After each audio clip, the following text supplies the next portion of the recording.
Hello friends, welcome back to our YouTube channel Vidya Mahasagar. आप सभी का स्वागत है हमारे यूट्यूब चैनल विद्या महासागर पे। आज हम पढ़ेंगे फिजिक्स पेपर फर्स्ट के कुछ इम्पोर्टेंट टॉपिक्स जो आपके एग्जाम में आ सकते हैं, एग्जाम पॉइंट ऑफ व्यू से बहुत इंपॉर्टेंट है। अगर आपको हमारी वीडियो पसंद आती है तो प्लीज़ लाइक कीजिए और कमेंट भी जरूर करें। और बहुत सारे लोग हम जो हमारी वीडियो देखे जिन्होंने चैनल सब्सक्राइब नहीं किया है, प्लीज़ चैनल सब्सक्राइब कर लीजिए, क्योंकि इससे भी हमें मोटिवेशन मिलती है और आपको भी ऐसे नई नई वीडियो जल्दी जल्दी मिलते रहेंगे। तो प्लीज़ चैनल सब्सक्राइब कर लीजिए, ठीक है। और कमेंट भी जरूर करके बताएं और जितना ज़्यादा हो सकता है उतना लाइक कीजिए वीडियो को, ठीक है। तो बढ़ते अपनी वीडियो की तरफ। आज का हमारा टॉपिक है कॉम्पटन इफेक्ट। अब कॉम्पटन इफेक्ट क्या होता है तो हम उसके बारे में पढ़ना शुरू करते हैं। कॉम्पटन इफेक्ट क्या है? Compton effect is that phenomena of physics which represents the matter nature of photon. यानी कि कॉम्पटन इफेक्ट एक ऐसा फिनोमिना है फिजिक्स का जिसमें हम फोटोन्स के मैटर नेचर के बारे में पढ़ते हैं, ठीक है। Represents the matter nature of photons, यानी कि फोटोन्स के मैटर नेचर के बारे में हम पढ़ते हैं। Besides the photo electric effect an electron can also scatter by an incident photon, ठीक है। यानी कि ये क्या करें, beside the photo electric effect, जैसे कि फोटो इलेक्ट्रिक में हमको पता है कि an electron can also scatter by an incident photon, यानी कि एक इलेक्ट्रॉन एमिट होता है, यानी कि एक इलेक्ट्रॉन स्कैटर होता है जब उस पर एक इंसिडेंट फोटोन पड़ता है। तब फोटो इलेक्ट्रिक इफेक्ट में हमने ये पढ़ा था, ठीक है। This is possible only when the photon is as a material character. और ये कब पॉसिबल होता है? जब फोटोन के पास सिर्फ मटेरियल करेक्टर हो, ठीक है। In this situation the photon loses only a part of its energy to the electron and therefore the scattered photon emerges with a wavelength larger than that of the incident photon। यानी कि अब क्या होगा यहाँ पर, जब वो photo electric effect में जैसे एक इलेक्ट्रॉन से एक इलेक्ट्रॉन एमिट हुआ एक इंसिडेंट फोटोन से, तो उसके बाद क्या होगा, तो जो फोटोन की एनर्जी है, कुछ एनर्जी तो उस इलेक्ट्रॉन को वहां से एमिट कराने में निकल गई, ठीक है। और जो बची हुई एनर्जी है उससे जो फोटोन स्कैटर होता है उसकी जो वेवलेंथ होती है वो क्या हो जाती है, बढ़ जाती है। क्योंकि जो फोटोन की पहले जो फ्रीक्वेंसी थी, जब वो टकराया तो उसकी कुछ फ्रीक्वेंसी थी, यानी कि जो कुछ एनर्जी थी वो यूज हो गई इलेक्ट्रॉन को एमिट कराने में। लेकिन जो बची हुई एनर्जी थी तो उसमें से क्या कहा, जब जो उसकी फ्रीक्वेंसी थी पहले थी ज्यादा थी तो अब कम हो गई, यानी कि जो फ्रीक्वेंसी कम हुई तो वेवलेंथ बढ़ गई। यानी कि जो अब स्कैटर्ड फोटोन है, यानी कि जो स्कैटर्ड फोटोन है वो अब बड़ी हुई वेवलेंथ के साथ आगे बढ़ेगा, ठीक है। जैसे कि इंसिडेंट फोटोन की जो बड़ी हुई वेवलेंथ होगी उससे साथ आगे बढ़ेगा, ठीक हो गया। This difference in the wavelength depends on the angle of scattering. और ये डिफरेंस है ना वेवलेंथ में, यानी कि पहले जब वो फोटोन पड़ रहा था तो उसके बाद कुछ और वेवलेंथ थी, और जब उसने कुछ एनर्जी इलेक्ट्रॉन को दे दी उसके बाद जो बची उसमें जो डिफरेंस है एनर्जी वेवलेंथ में, वो एंगल ऑफ स्कैटरिंग पे डिपेंड करता है, ठीक है। And the effect of the change in wavelength is of scattering is called the Compton effect. और जो इफेक्ट होता है, यानी कि जो अफेक्ट आता है वेवलेंथ के चेंज में, वेवलेंथ के चेंज होने से जब स्कैटरिंग होती है तो उसे ही हम क्या कहते हैं, कॉम्पटन इफेक्ट करते हैं। वही चीज हमने यहाँ पर पढ़ा। हमने क्या पढ़ा, कॉम्पटन इफेक्ट एक ऐसा फिनोमेना है फिजिक्स का जिसमें हम मैटर नेचर के बारे में पढ़ते हैं फोटोन के, ठीक है।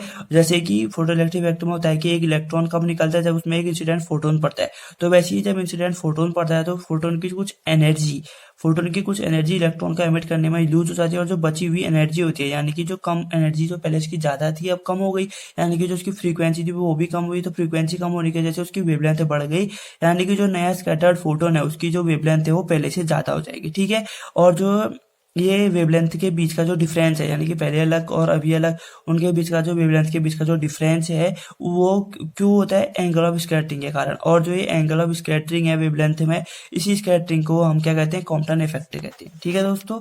तो ठीक है, तो हम यहाँ पर थे कॉम्पटन इफेक्ट के बारे में पढ़ लिया हमने। तो कॉम्पटन ने क्या था फिर, Compton proposed in 1923 that the photon is scattered from only one electron. यानी कि जो कॉम्पटन ने प्रोपोज 1923 में कहा कि एक फोटोन से सिर्फ एक ही इलेक्ट्रॉन निकल सकता है, यानी कि एक फोटोन से सिर्फ एक ही इलेक्ट्रॉन स्कैटर होगा, ठीक है, rather than from all the electrons in the material. यानी कि इससे ऐसा नहीं होगा कि एक फोटोन से जितने भी इलेक्ट्रॉन है मटेरियल में सब निकल जाए, ऐसा तो नहीं है। एक फोटोन से सिर्फ एक ही इलेक्ट्रॉन निकलेगा, उन्होंने कहा। And that the loss of the conservation of energy and momentum apply as in any electric collision between two particles. और यहाँ पर क्या लगेगा, law of conservation of energy और मोमेंटम लगेगा। वैसे ही लगेगा जैसे कि हर इलास्टिक कोलिजन में लगता है, दो पार्टिकल्स के बीच में जितने भी इलास्टिक कोलिजन होते हैं उनके बीच में लगता है ना, उसी तरीके से यहाँ पर भी वो चीज लगेगी। ठीक है, अब यहाँ पर क्या है, we treat the photon as a particle with a definite energy and a momentum.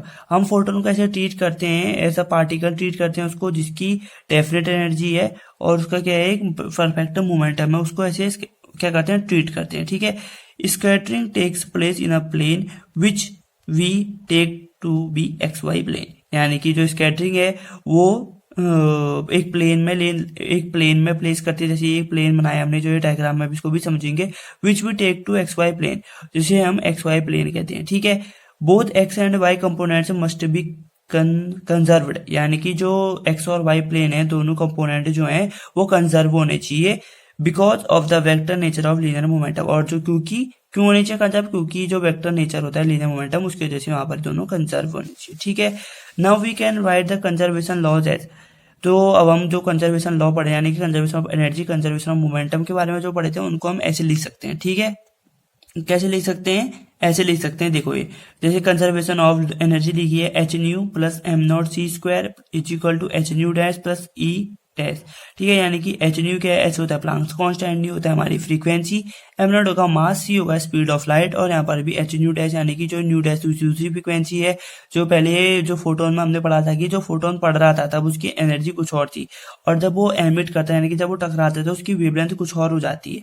तो वेवलेंथ अलग हो जाती है, फ्रीक्वेंसी भी अलग होती है। तो ये न्यू और न्यू डैश का मतलब ये है कि पहले कुछ और फ्रीक्वेंसी थी, बाद में कुछ और फ्रीक्वेंसी होगी। ठीक है, अब क्या लगेगा, conservation of linear momentum x component, यानी कि डायग्राम देखो, जब ये इस साइड जाएगा ये एक्स कंपोनेंट होता है, और जब ये ऊपर को जाएगा ये वाई कंपोनेंट होता है। और इस डायग्राम को भी आप अच्छे से देख लीजिए, ये क्या है, देखो इंसिडेंट फोटोन आया यहाँ पर, ये मटेरियल एक नेचर था, इंसिडेंट फोटोन आया यहाँ पर टकराया, इसकी कुछ एनर्जी तो स्कैटर्ड फोटोन हो गई, यानी कि जो ये वेवलेंथ थी यहाँ पर, जो वेवलेंथ थी वो यहाँ पर ज्यादा हो गई वेवलेंथ, यानी कि ठीक है, और जो कुछ एनर्जी थी यहाँ से इसने इलेक्ट्रॉन को निकालने के लिए यूज कर दी कुछ एनर्जी। ठीक हो गया, ये चीज वो है, ये डायग्राम का समझ लेना। ठीक है, ऊपर को ये p dash sine phi sine theta है, और नीचे को पीई साइन फाई है, और ये पी डैश कॉस फाई और पी डैश कॉस थीटा और पीई कॉस थीटा है इस डायरेक्शन में, सामने की डायरेक्शन में। ठीक हो गया, और जो एंगल एक्सेट्रिंग है थीटा और फाई है। समझ गए सभी लोग। अब देखो conservation of linear momentum x component में है, तो एक्स कंपोनेंट में बोले तो h upon lambda equal to H upon lambda dash cos theta plus p e cos phi हो जाएगा। ठीक है, इसको क्वेश्चन 2 मान लिया। तो conservation of linear momentum y component में क्या हो जाएगा, वाई कंपोनेंट में देखो ये एक ऊपर को जा रहा है एक नीचे को आ रहा है, यानी कि वाई कंपोनेंट में दोनों अपोजिट डायरेक्शन में, तो दोनों का जो टोटल होगा वो 0 हो जाएगा। अपोजिट डायरेक्शन में कैंसिल आउट होंगे, सेम डायरेक्शन में होते तो कुछ आता, वरना कि अपोजिट डायरेक्शन में तो कैंसिल हो जाएगा, तो ये 0 आ गया। यानी कि h upon lambda dash sine theta minus p e sine phi as both components are opposite direction. वही चीज मैंने देखी, ये 0 क्यों आया, क्योंकि दोनों चीज अपोजिट डायरेक्शन में, और माइनस भी इसलिए आया, कंपोनेंट अपोजिट डायरेक्शन में तो ये माइनस आ गया। ठीक है, तो ये एच लैम्डा, तो ये माइनस वाले को 0 के साथ लाए, तो ये चीज हमारी क्वेश्चन बन गई। Question number 3, we have to relate the charge the change in wavelength delta lambda equal to lambda dash minus lambda to the scattering angle theta for the photon. We first eliminate the recoil angle phi by squaring equation 2 and 3 and adding them together. अब हम क्या करें कि हमको relate करना पड़ेगा कि जो चेंज इन वेवलेंथ है, यानी कि जो पहले वेवलेंथ लैम्डा डैश थी, अब जो लैम्डा हुई तो उसके बीच में जो स्कैटरिंग एंगल थीटा है ऑफ द फोटोन, हमको ये फर्स्ट हम उसके बाद क्या करेंगे, ये चीज हमारी जो हमने ऊपर करी है वो चीज के बारे में समझाया यहाँ पर तक। अब हम क्या करेंगे, जो ये फाई एंगल है ना, ये जो फाई एंगल है इसको एलिमिनेट करेंगे। कैसे करेंगे, इन दोनों जो इक्वेशन 2 और इक्वेशन 3 को स्क्वायरिंग करेंगे, उसके बाद दोनों को ऐड कर देंगे। यानी कि देखो ये जो वाली इक्वेशन है ना, इसमें से एच लैम्डा कॉस थीटा देखो इस साइड लाए हम। ठीक है, तो अभी क्या हो जाएगा, sine square theta plus cos square phi हो जाएगा, ये साइन स्क्वायर और कॉस स्क्वायर, और ये पी सी है तो ये पी इसका स्क्वायर हो जाएगा। ठीक है, is equal to H upon lambda का square sine square theta plus H upon lambda minus H upon lambda dash cos theta का होल स्क्वायर हो जाएगा। ठीक है, अब ये चीज आया हमारा, ये चीज आया तो जब हमने स्क्वायर खोला इस टाइप से आया, पीई का square is equal to H upon lambda का whole square plus H upon lambda dash का होल स्क्वायर माइनस 2। मतलब कि आपने जो हमने लास्ट पेज में जो लास्ट इक्वेशन पढ़ी है उसको सॉल्व करोगे तो आपका इस टाइप का इक्वेशन आएगी। ठीक है, now the value of relativistic energy of electron after collision is given by, यानी कि जो रिलेटिविस्टिक एनर्जी होगी, देखो हमने यहाँ पर डायग्राम में लिखी है, देखो ये जो रिलेटिविस्टिक एनर्जी यानी कि जो ये इलेक्ट्रॉन है, यानी कि यहाँ पर जो पहले इलेक्ट्रॉन था, ये इंसिडेंट फोटोन आया, इनमें से जो सब टकराया है, तो इसके बाद जो इसकी जो एनर्जी है, यानी कि जो ये रिलेटिविस्टिक एनर्जी है इस इलेक्ट्रॉन की, वो कितनी है, देखो ई का स्क्वायर, ई डैश का स्क्वायर, अगर आपको नहीं दिख रहा तो देखो जूम करके दिखा देते हैं आपको, देखो ये ई का square equal to M naught square C की पावर 4 प्लस पी ई का स्क्वायर सी स्क्वायर, ये चीज है, ठीक है। तो ये चीज हम पढ़ रहे थे, हैं, समझ गए सभी लोग। तो अब देखो यहाँ पर भी हम वही चीज, उसी चीज के बारे में पढ़ेंगे जो हम यहाँ पर देख रहे थे। ये देखो थोड़ा सा इसको एडजस्ट कर लूँ थोड़ा मैं कैमरा, ठीक है। तो ये देखिए ई डैश का square equal to M naught square plus C की पावर, ये हमने वहां से लिखा जो मैंने आपको टर्म बताया था, इक्वेशन नंबर 5 होगी। Putting the value of equation p c p e from, यानी कि इस इक्वेशन जो पी की वैल्यू आई हमारी इक्वेशन 4 से, and value of E dash, यानी कि इस इक्वेशन जो हमारी ई dash I from 1 in equation 5, यानी कि इक्वेशन 1 में जो हमारी ई डैश की वैल्यू आई होगी हमने उसमें रखनी पड़ेगी, ठीक है। यानी कि देखो ई डैश की वैल्यू हमारी इतनी आई थी पहले से, और जो पीई थी यानी कि जो पी है वो इसकी जगह यहाँ पर रख देंगे, और हमने लेमडा की जगह सी अपॉन न्यू रख दिया। तो अब आप कह रहे हो ऊपर एच अपॉन लेमडा था तो कहाँ गया होगा, हमने एच लेमडा की जगह सी अपॉन न्यू रख दिया, तो वही हमारा इस टाइप का फंक्शन आ गया, ठीक है। Squaring the LHS and cancelling the terms we get, यानी कि सिर्फ जो यहाँ स्क्वायर था, यहाँ तो स्क्वायर है ही, यानी कि स्क्वायर यहाँ भी स्क्वायर स्क्वायर करेंगे एलएचएस, यानी कि जो ये लेफ्ट हैंड साइड है इसका स्क्वायर खोला हमने, फिर जो जो टर्म्स थी वो कैंसिल आउट करके जो हमारा बचेगा m naught c square nu minus nu dash is equal to h nu nu dash 1 minus cos theta, ये हमारा बचा। अब हम rearranging the terms we get, यानी कि हमने टर्म्स को रीअरेंज किया, हमारा क्या बना h upon M naught c square, यानी कि जो ये एम नॉट सी स्क्वायर था इसको यहाँ ले गए और न्यू न्यू डैश को वी माइनस वी नेट के साथ लाए, यानी कि ये क्या हो गया h 1 minus cos theta upon M naught c square हो गया, और इसको और इन दोनों को v v dash nu nu dash को इसके यहाँ लाई, जहां पर भी मैं आपको वी कह रहा हूँ समझ लेना वो न्यू है, थोड़ा सा प्रोनाउंस करने में गलती हो जा रही है, अगर कहीं पर भी वी क्या है तो उसका मतलब न्यू है, ठीक है। ये न्यू है, न्यू यानी कि फ्रीक्वेंसी, यानी कि new minus nu dash upon new minus nu dash हो जाएगा। अब हमें पता है न्यू कितना होता है, C upon lambda frequency equal to speed upon light upon wavelength होता है, तो C upon lambda minus C upon lambda dash C square upon lambda lambda dash. जब उसको सॉल्व करेंगे तो हमारा आ जाएगा 1 upon C lambda dash minus lambda, यानी कि ये हमारा टर्म्स आया। यानी कि अब हम इसको क्या लिखते हैं, हमने अभी निकाला था lambda dash equal to lambda minus lambda, कितना आएगा लैम्डा डैश माइनस लैम्डा आएगा 1 अपॉन सी को साइड भेज दो तो क्या आएगा सी एच अपॉन लैम्डा सी 1 माइनस कॉस थीटा, ये हमारा टर्म आ जाएगा। और इसी को हम क्या कहेंगे, जो चीज हम कॉम्पटन वेक्टर निकाले थे उसको ये भी कह सकते हैं, ठीक है। यानी कि इसको कॉम्पटन वेवलेंथ भी कह सकते हो। नोट दैट अब क्या लिखा है, note that the difference in wavelength lambda depends only on the constants h c and m not.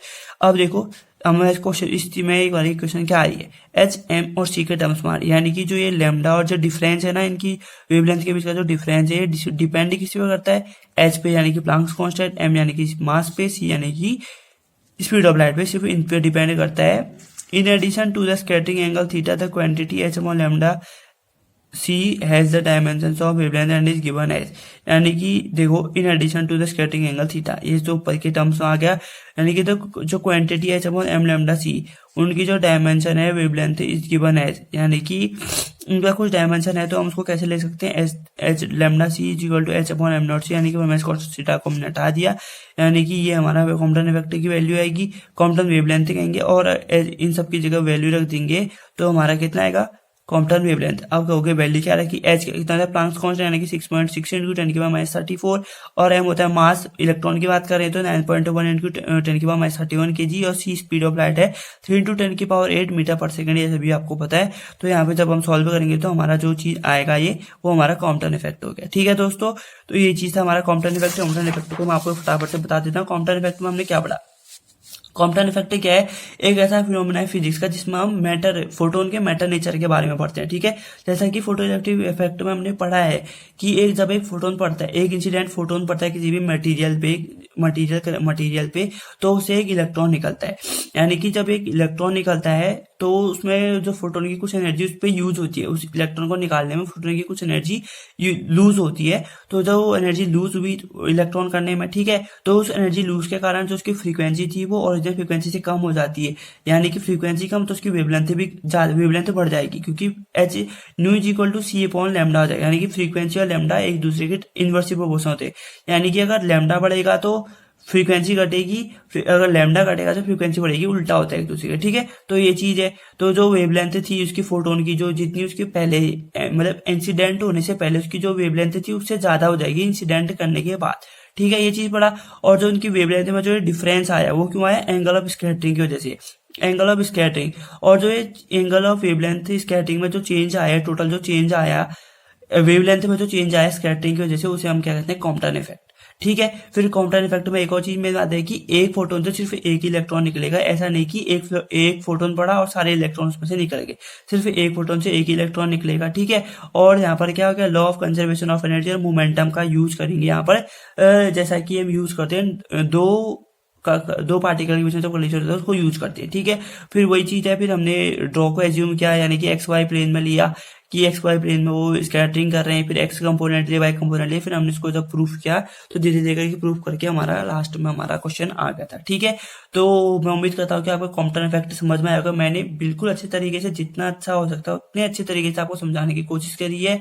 तो मैं उम्मीद करता हूँ कि आपको ये समझ में आया होगा। अगर आपको वीडियो समझ में आए तो प्लीज लाइक कीजिए, अपने दोस्तों को जितना ज्यादा हो सकता है उतना शेयर कीजिए, और हमारे चैनल को सब्सक्राइब कर लीजिए, ठीक है। आप हमें सब्सक्राइब करिए और हम आपके लिए ऐसे ही इंपॉर्टेंट वीडियोस लाने चाहिए, ठीक है। तो मिलते हैं नेक्स्ट वीडियो में। 2 गज की दूरी, मास्क है जरूरी, मास्क पहनते रहिए, कोरोना वायरस के केसेस बढ़ रहे हैं तो मास्क पहनते रहिए, और सोशल डिस्टेंसिंग बनाए रखें। एग्जाम देने जा रहे हैं, अच्छे से जाइए, सोशल डिस्टेंसिंग बनाते हुए जाइए, मास्क का यूज कीजिए। ऐसा नहीं कि क्लास में बोलें कि यार हमें सफोकेशन हो रही है वगैरह वगैरह। तो अगर कुछ गाइडलाइंस हैं, यूनिवर्सिटी गाइडलाइंस दे रही है आपको कि आपको मास्क पहनना है तो प्लीज मास्क पहने, ऐसा नखरे वखरे नहीं कीजिए। क्या क्या दिक्कत है यार, 2 घंटा मास्क पहनना है, फिर घर जाके मास्क खोल के बैठे रहना, ठीक है। मास्क पहनना, ठीक है क्या दोस्तों। और मिलते हैं नेक्स्ट वीडियो में, तब तक के लिए thanks for watching. Like share subscribe सभी चीज कर लेना, ठीक है।